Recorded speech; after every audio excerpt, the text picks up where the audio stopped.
आपण जेव्हा ही सरळ टीप टाकतो तेव्हा आपल्याला टीप टाकायला प्रॉब्लेम येत नाही.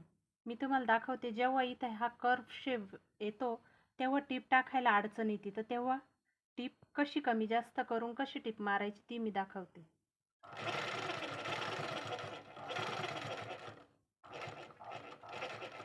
इथं जेव्हा कर्व शेपला अडचण येते तेव्हा आपले हे जे टीप आपण कमी करतो, इकडं जास्त करतो, तर इथे टीप ही कमी करायची. अशी कमी केली की इकडे आपल्याला इथे ह्या आकाराला टीप टाकायला अडचण येत नाही.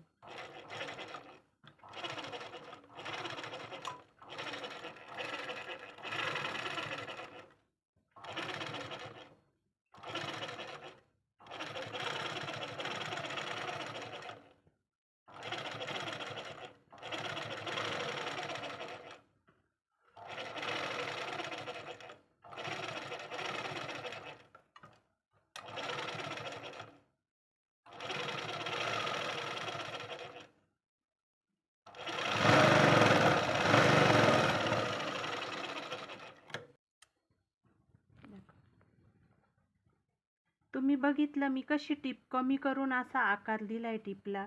तर कधी पण आपल्याला आकार जर द्यायचा असेल तर टीप कमी करायची आणि जेव्हा सरळ असते तेव्हा रेग्युलरची असली तरी चालते.